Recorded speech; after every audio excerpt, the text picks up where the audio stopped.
Office से आ गए हो तो क्या मैं भांगड़ा करके दिखाऊं? अरे खाना खा लेना, मैं बच्चों के साथ वॉक पर जा रही हूँ। कमला मैं थक गया हूँ, आज खाना लगा दो ना। आय हाय बड़ा थक गए हो। अरे करते क्या हो, जितना तुम 8 घंटे में कमाते हो ना, मैं घर से कपड़े बेचकर 2 घंटे में कमा लेती हूँ। तो ज्यादा चढ़ने की कोशिश ना करना। हाँ, रमेश की उसके घर में बीवी बिल्कुल इज्जत नहीं करती थी, और फिर ना ही बेटा और ना ही बेटी। पापा कल मेरे कॉलेज में पेरेंट्स मीटिंग है, लेकिन आप मत आना, मैं मैनेज कर लूंगा। अरे नहीं बेटा, तेरे कॉलेज के बाद तेरे करियर के लिए क्या सही हो सकता है, ये सब जानने के लिए मुझे कॉलेज आना ही होगा।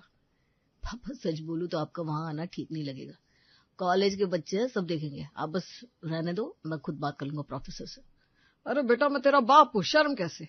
मुझे बता क्या दिक्कत है तुझे? दिक्कत यही है पापा कि आप वहां जाकर बोलोगे क्या, करियर वरियर के समझ तो है नहीं आपको तो बस सरकारी नौकरी में चिपके बैठे हो गए 30 साल। जमाना बदल गया है। रमेश चुप हो गया। खाने की थाली सामने रखी थी, लेकिन निवाला अंदर नहीं जा रहा था। कमला रसोई से बोली, सुना है तुमने? बेटा सही कह रहा है। तुम्हारी उस ईमानदारी से घर चला है क्या? मोहल्ले में देखो बाकी लोग कितना कमा रहे हैं। कमला बेटे के सामने ये बात तो कि झूठ बोलूं? ईमानदारी का ढोल पीटते रहो, बच्चों को अच्छे कपड़े तो मेरी कमाई से मिल रहे।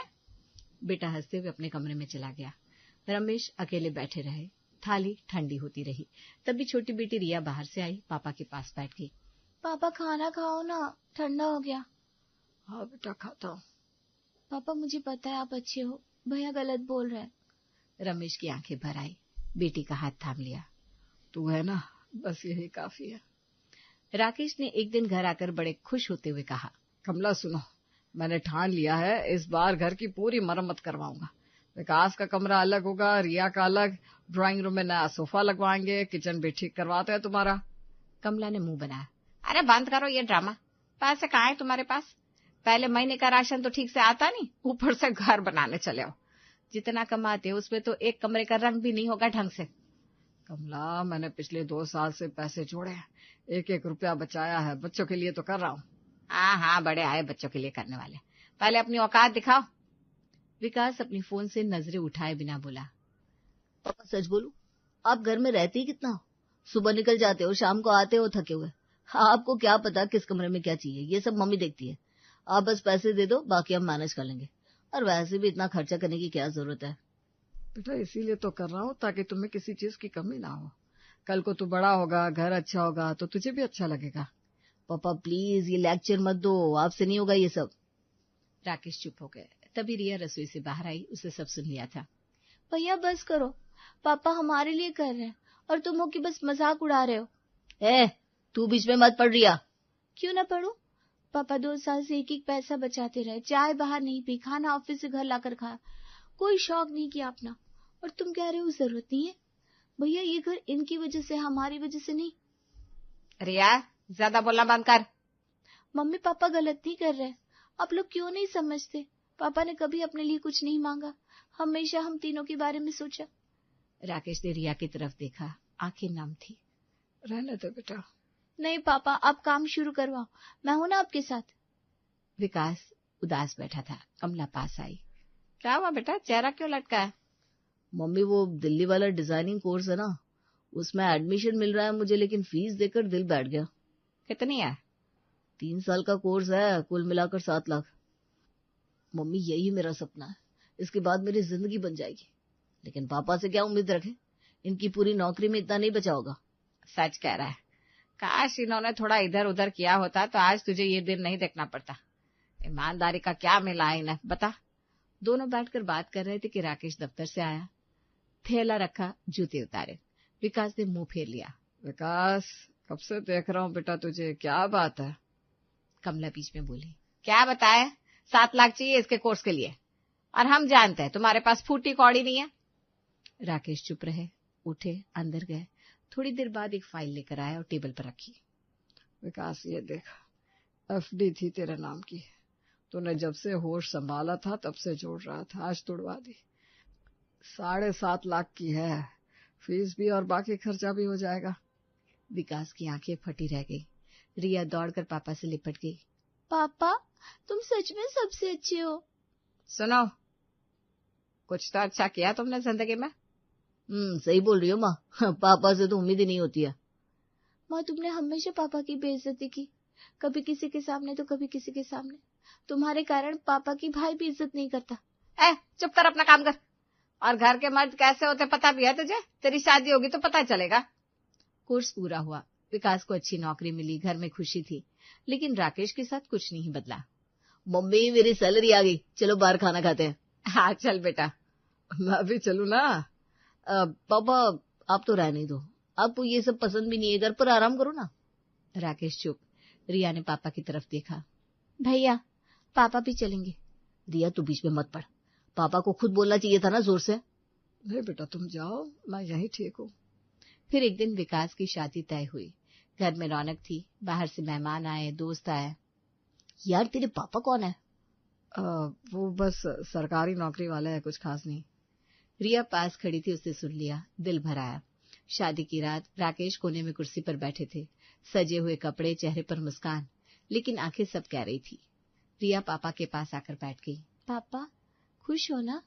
हाँ बेटा, बेटे की शादी है, खुश तो हूँ। पापा, आपने उसके लिए 7 लाख दिए, उसका सपना पूरा किया। आज उसकी शादी है और वो तुम्हें कोने में बैठाकर खुद बीच में बैठा है। राकेश की आंखें भर आई। बेटा, बाप कभी हिसाब नहीं रखता, मैंने जो दिया वो दिल से दिया, बदले में कुछ नहीं चाहिए था। शादी के 2 महीने बाद नेहा घर की रग रग समझ चुकी थी। उसने देखा कि विकास अपने पापा को कैसे बोलता है, कमला कैसे बात करती है, और राकेश हमेशा चुप रहते हैं।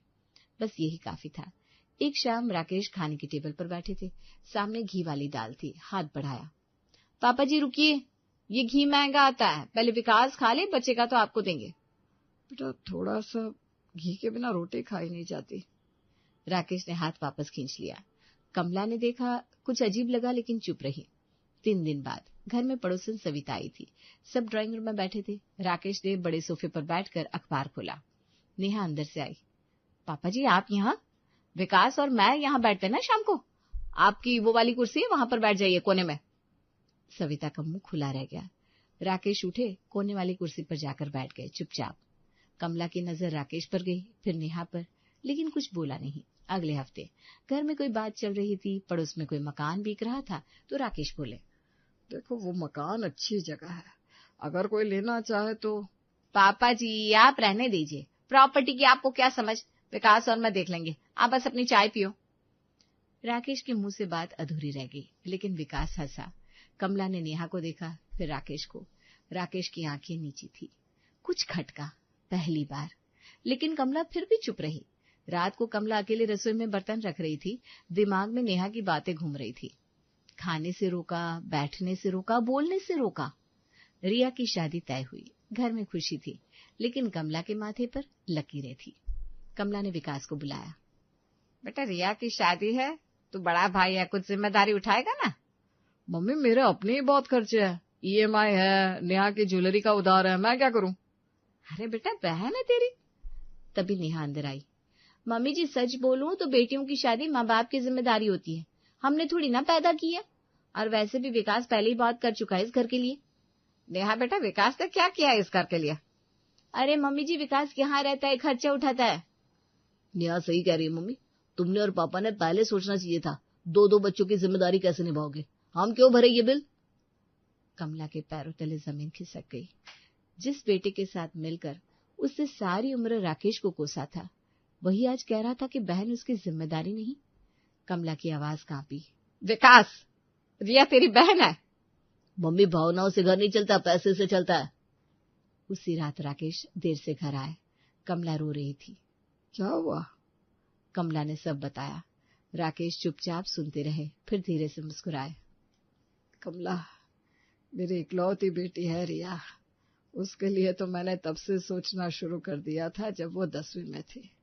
तुम परेशान मत हो, लेकिन इतना खर्चा अकेले नहीं, रिया के साथ हूं मैं, बस यही काफी है। राकेश ने अलमारी खोली, एक फाइल निकाली। देखो, 10 साल से हर महीने 5,000 अलग रखता रहा हूं रिया के नाम पर। बैंक में 12 लाख है। शादी धूमधाम से होगी, बेटी को कोई कमी नहीं होगी। कमला की आंखें फटी रह गई। शादी में पूरी कॉलोनी आई। रिया दुल्हन बनी तो राकेश की आंखें भर आई। पापा, रोना नहीं। अरे बेटा, ये तो खुशी के आंसू, तू मेरी ताकत है बेटा। रात को जब मेहमान जा चुके थे, कमला अकेले आंगन में बैठी थी। दिमाग में विकास के शब्द गूंज रहे थे। पैदा करने से पहले सोचना था। कमला सोचने लगी, जिस बेटे के लिए उसने राकेश को कभी इज्जत नहीं देने दी, जिसके साथ मिलकर पति को कोसती रही, जिसकी 7 लाख की पढ़ाई राकेश ने चुपचाप भरी, आज उसी बेटे ने अपनी सगी बहन को पराया बता दिया। और जिस इंसान को उसने कभी कुछ नहीं समझा, उसने अकेले 12 लाख जोड़ रखे थे बेटी के लिए। रिया के जाने के बाद घर बदल गया। मम्मी जी, अब से किचन मैं संभालूंगी, आप बस अपना कमरा संभालो। और हाँ, सुबह की चाय मैं सबके लिए नहीं बनाऊंगी, जिसको चाहिए वो खुद बनाए। बेटा ये क्या बात हुई? मम्मी जी, मैं नौकरानी नहीं हूँ, और आप लोग 2 ही तो हो, इतना भी नहीं होता क्या? राकेश सुन रहे थे, चुप रहे।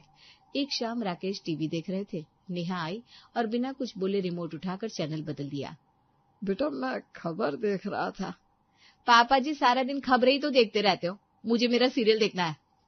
विकास अंदर से बोला, पापा नेहा थकी है, उसे देखने दो। राकेश उठकर अपने कमरे में चले गए। महीने भर बाद कमला ने खाना बनाया, थाली लगाई। नेहा ने थाली देखी। ये क्या बनाया है? रोज रोज एक ही दाल सब्जी। विकास को ये पसंद नहीं है। मम्मी जी, आपको पता है फिर भी? अरे बेटा, जो घर में था वो बनाया। तू बाजार से लाते, पैसे किस दिन के लिए है? और सुनो, अब से विकास और मेरा खाना अलग बनेगा, आप दोनों का अलग। ऊपर छत पर रसोई कर लो अपनी, और कोशिश करके ऊपर ही शिफ्ट हो जाओ आप दोनों। वो क्या है, मेहमानों के सामने दिखते हो तो अच्छा नहीं लगता। नेहा, ये क्या बोल रही हो? ऐसा कैसे हो सकता है? हमारा भी घर है ये। विकास, सुन रहे हो? इनका घर है बोल रहे हैं। मम्मी, नेहा जो कह रही है वो गलत नहीं है, उसकी अपनी पसंद है। कमला के हाथ रुक गए। वो राकेश की तरफ मुड़ी। राकेश खाना छोड़कर उठ गए थे। कमला पहली बार सोचने लगी, जो सुलूक उसने राकेश के साथ किया था, वही आज उसके साथ हो रहा था। और बेटा, वो तो बीवी का था, माँ का नहीं। रिया 3 महीने बाद मायके आई। दरवाजा खुला तो राकेश कोने वाली कुर्सी पर बैठे थे, चेहरा उतरा हुआ। कमला रसोई में चुपचाप काम कर रही थी। रिया ने एक नजर में सब समझ लिया। रात को जब नेहा और विकास अपने कमरे में चले गए तो रिया माँ बाप के पास बैठ गई। पापा सच बताओ, कैसा चल रहा है? बेटा सब ठीक है। पापा, मुझसे झूठ मत बोलो, मैं यहीं पली बड़ी हूँ, ये घर जानती हूँ। राकेश चुप रहे। रिया की आंखें भर आई। फिर वो कमला की तरफ मुड़ी। आवाज में दर्द था, लेकिन सच भी था। मम्मी, एक बात पूछूं? पापा ने तुम्हारे साथ क्या बुरा किया था, बताओ मुझे, एक भी बात बताओ। बेटा नहीं मम्मी, बताओ, क्योंकि मेरे पति ने कल जरा सी बात पर आवाज ऊंची की तो मैं सो नहीं पाई रात पे, और तुमने इस इंसान की पूरी जिंदगी बर्बाद कर दी। घर में, बाहर में, दूध वाले के सामने, सब्जी वाले के सामने कभी इज्जत नहीं दी। कमला की आंखें झुक गई। मम्मी, इस इंसान ने कभी एक चाय बाहर नहीं पी अपने लिए। विकास की 7 लाख की पढ़ाई अकेले भरी, मेरे लिए 10 साल से पैसे जोड़े, घर बनवाया, कमरे बनवाए, तुम्हारी रसोई ठीक करवाई, और बदले में तुमने क्या दिया? बेइज्जती। और विकास को भी वही सिखाया। रिया बेटा। नहीं पापा, आज बोलने दो मुझे। मम्मी, तुमने जो बोया वो आज काट रही हो। नेहा वही कर रही है जो तुमने किया। फर्क बस इतना है कि तुम पापा की बीवी थी, उससे वो रिश्ता भी नहीं है। कमला की आंखों से आंसू गिरे। बेटा मुझे माफ कर दो, मैंने बहुत गलत किया, काश मैं पहले समझ जाती। राकेश ने कमला का हाथ थाम लिया।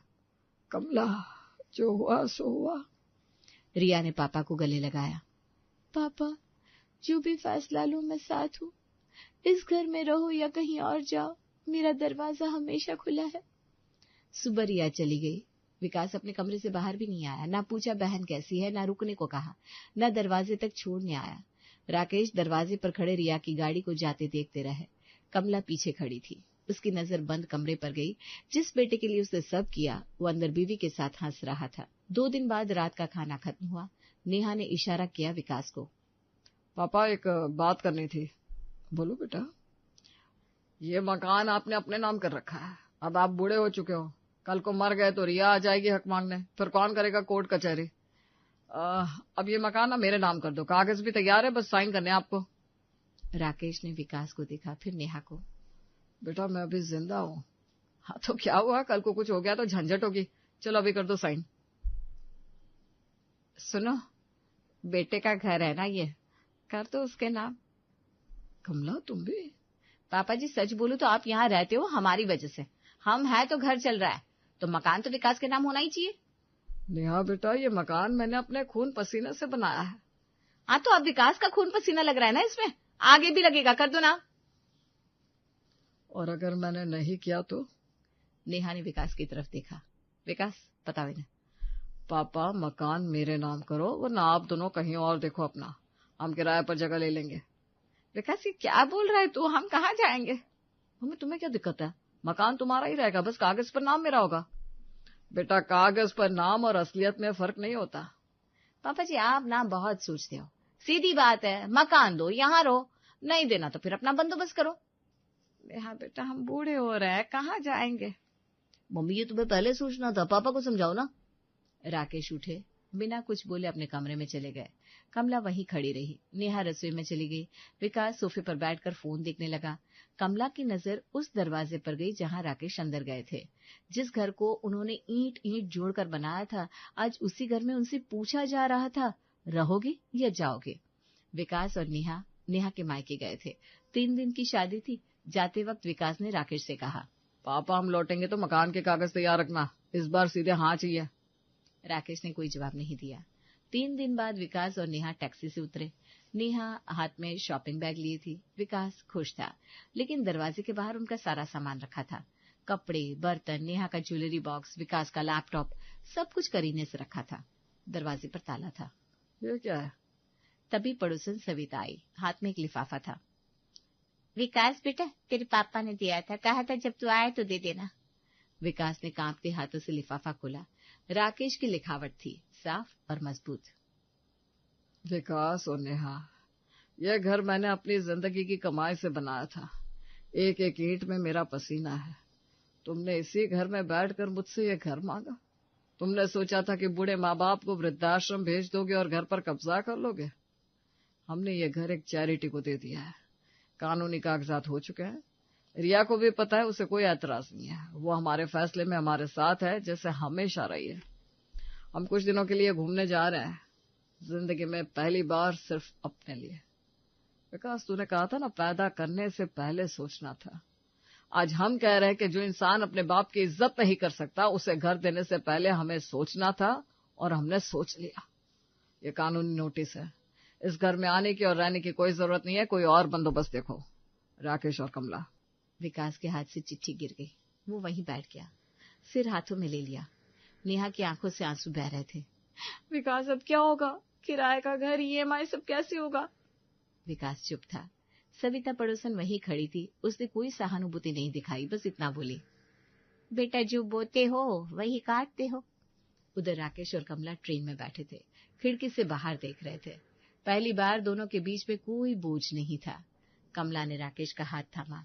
माफ करना, बहुत देर से समझी। राकेश मुस्कुराए। कमला, जो वक्त गया सो गया, जो बचा है वो अपना है, बस अब अपने लिए जीते रहो। ट्रेन आगे बढ़ती रही। पीछे एक घर था जो अब उनका नहीं था, लेकिन एक जिंदगी थी जो पहली बार सच में उनकी थी।